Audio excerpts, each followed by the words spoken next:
Underneath this once magical toy factory lies a decrepit orphanage where children lived, learned, and played until they were ready for adoption. The occupants of this orphanage are better described as feral beasts looking for their next meal and living for the hunt. Marked on the walls were something called the Hour of Joy, and later I learned there was nothing joyful about it, at least not for those I once called my coworkers. In chapter 2, I blacked out in my toppled over train, but now as I regain consciousness, I'm dragged by a large beast. The creature dropped me down a chute. Waking up, I realized that it dropped me in a trash compactor. Thinking quickly, I pushed the trash block out of the way and continued through the facility. Along the way, I see toys covered in blood and spiked on rods. Below me was a thick cloud of red gas. I didn't know anything about it yet, but I just knew it was bad news. Crawling through the vents, I found myself in the room where the large beast dropped me through. While getting the batteries, I needed to unlock a door. I noticed a blood-ridden message on the mirror which says, "The Hour of Joy." This is a message I would find scratched into the walls and floors throughout the game. Eventually, I found a ringing phone, and on the other end was a voice of a child. He sounded very friendly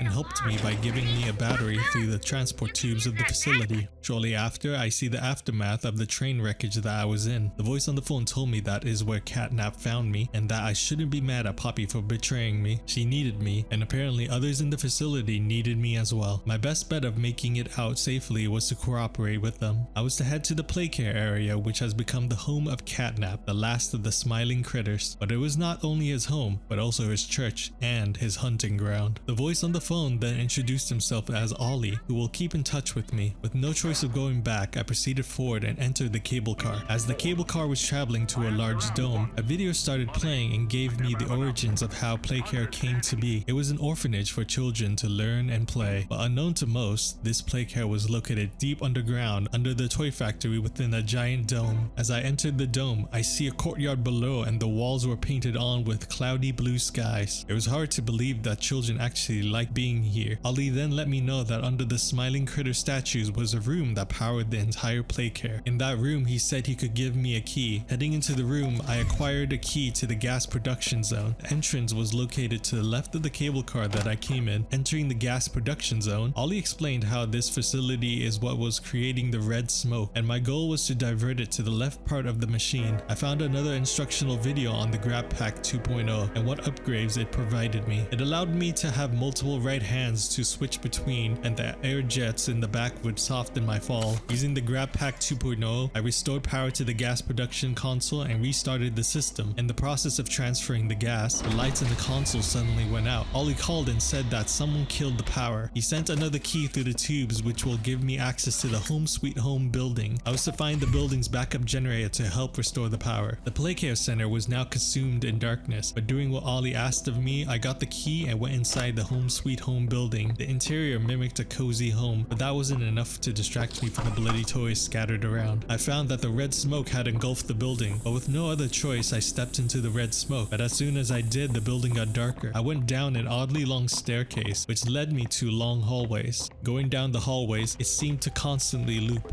At the end was always a radio, talking about an incident with the late Elliot Ludwig. A body of a young boy was found on the estate, creating rumors and assumptions which started dirtying the name of Playtime Co. Eventually I started to hear a phone ringing, so I followed the noise into a small room. When I got the phone, Ollie answered and said that I need to run. Turning around, I see Catnap watching me from around the corner. He ran as soon as I saw him. I continued down the endless hallways and I could see giant scratch marks, most likely from Catnap. I was startled by loud banging noises from a closed door. This place was slowly getting to me the deeper I went. I didn't know much about my character, but I continued to see signs that something is haunting him. What could I have done to warrant so much inner trauma? All I could do is just continue down the many hallways as I listened to the cries of children. I entered a room with the words, "There is no safety here," scratched into the floor. Playing a tape, it showed me the face of Huggy Wuggy. The tape began to greet me and welcome me on my first day at Playtime. At first, it was just a general message to employees, but the Huggy Wuggy on the screen faded, and the voice on the tape started to talk as if it was talking to me directly. Fading back into the screen was a nightmare version of Huggy Wuggy, with a large sinister smile and long razor-sharp teeth. I backed up and tried to look away, but my gaze was forced back onto the nightmare Huggy Wuggy. I then left the TV screen, and the nightmare became real. This nightmare Huggy Wuggy started chasing me down the halls the same way Huggy Wuggy originally chased me in Chapter 1. I tried to get away, but he was too quick. Next thing I knew, he had grabbed me and stuck me into into his teeth-filled mouth, but then I woke up on the floor. I was fine. Everything was normal, as normal could be in this decrepit place. More red smoke blocked my path, but I found a gas mask which I used to traverse further in. I would find that the orphans' rooms have one-way windows for people to observe and listen, and just like I feared, Catnap was here wandering the halls. Thankfully, he didn't try to attack me as I explored the place. In one room was Kissy Missy staring at a framed photo of someone. I couldn't get her attention as it seemed that she is deep in thought. I later found a tape which recorded the moment a child was taken from the orphanage. The many children said goodbye to this child as he was selected by a scientist. The kids clearly thought that being selected was a good thing, but little did they know of the nightmares it would trap them in. After powering the orphanage's backup generator, I was relieved to finally leave that building, but suddenly I was jumped by Kissy Missy and I thought it was the end, until Poppy stepped in and stopped Kissy Missy. Poppy explained how this place makes Kissy tense and that Ollie helped Poppy find me. Following her, she told me how she couldn't let me leave as what was happening here was bigger than I know. They wanted to get revenge on the monsters that tortured and hurt them. The monsters here are disciples of the prototype, the original monster.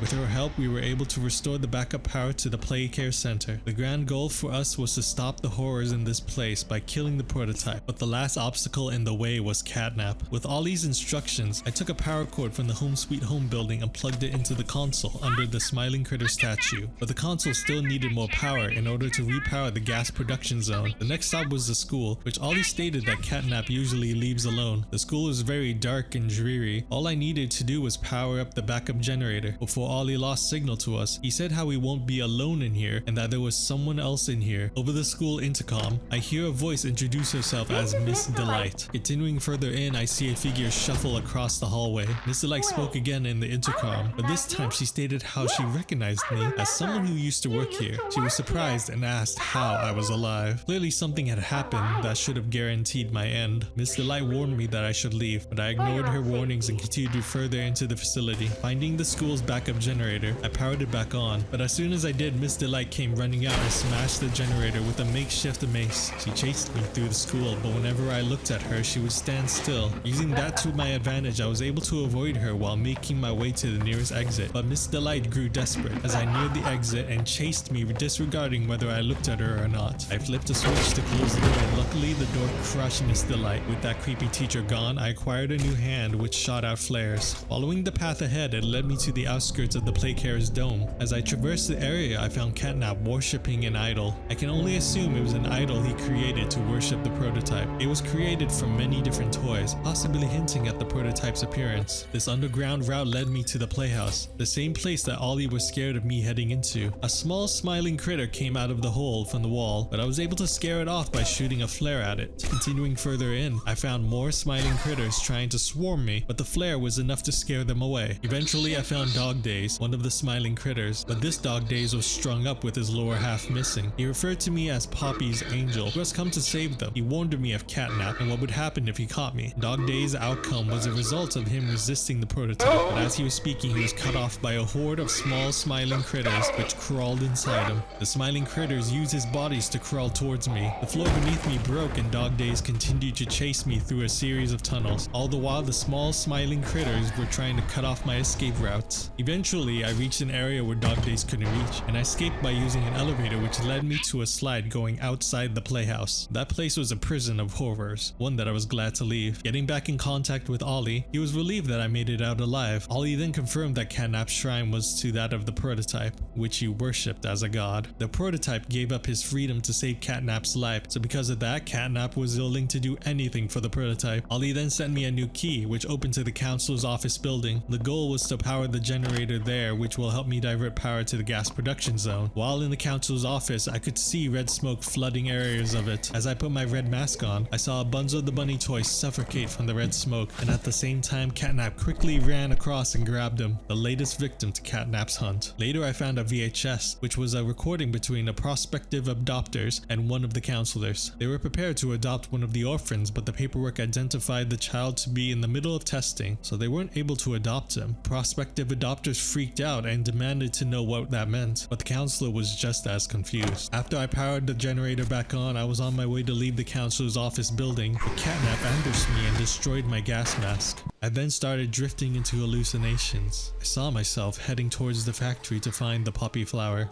I saw myself at the entrance where I first entered. I saw myself in the orphanage where I saw shadowy figments of children. I even saw myself in the school while all the children were attending class. All this was hinting at what I knew and how much I was involved in Playtime Co.'s dark secret. I even saw Huggy Wuggy standing there with sharp teeth, but the last thing I saw myself was standing in the main entrance, and all I could hear were screams of pain and terror from people around me as the prototype's hand reached out. Waking up, I hear Catnap giving his final warning to me.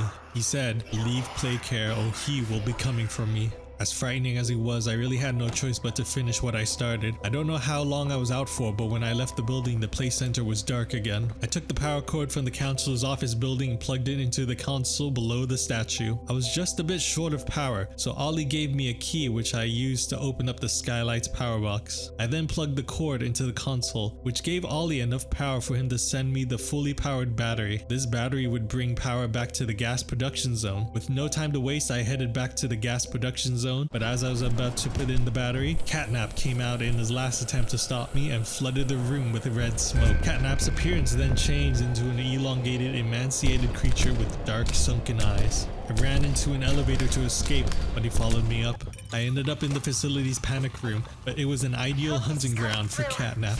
This was also where I make my last stand against Catnap. I was to use the batteries in this room to supercharge a green node for my green hand, but while this was happening, Catnap was stalking the halls. The red smoke caused hallucinations which tricked me on which hallway he was coming from. Using the flare gun hand, I was able to figure out which Catnap was real and which was fake. He even tried to be clever by accessing the vents above me. Finally, I got the green hand node supercharged and transferred that power to my green hand, but at the same time Catnap made his final move to attack me. I took this opportunity to shock him with the green hand. He instinctively released red smoke to subdue me, but red smoke was flammable, so Catnap unknowingly set himself ablaze. He desperately put out the fire, but when he did, the prototype's hand came out of the ceiling. At first, Catnap was scared, but he accepted his fate. The prototype then thrusted his hand through Catnap's mouth and pulled him into the vent. Now that I was safe, I returned and inserted the blue battery to power the gas production zone. I then was finally able to divert the gas completely. Heading into the hatch room, Poppy greeted me and decided to show me a tape which depicts the hour of joy. The tape showed the factory full of people, and suddenly toys like Huggy Wuggy, Mommy Longlegs, and the small smiling critter started attacking. This was an hour where the toys got loose and hunted every person in the facility. Bodies were scattered everywhere, but I never saw any of those bodies, so I wondered where they all went. Poppy and her friends hid during the hour of joy. All they could hear were screams and terror. This is what motivated Poppy to want to end the prototype. Poppy explained how the corpses were all dragged down below to never be found. They then ate the bodies to keep them satiated for all these years. We were to proceed further down into the factory once more. Poppy and I went down the lift first since someone was needed to lower the lift above, but as we were lowered, Kissy Missy let out a scream and all I could hear was some sort of struggle happening. We tried to get to the lift to go back up, but it was too late. The hatch to the lift closed and I was consumed by darkness. Thank you all for watching chapter 3. The story is really picking up as we get deeper into the facility. Please consider liking and subscribing, and let me know what you think of these recaps so far. So until next time, I will see you all later.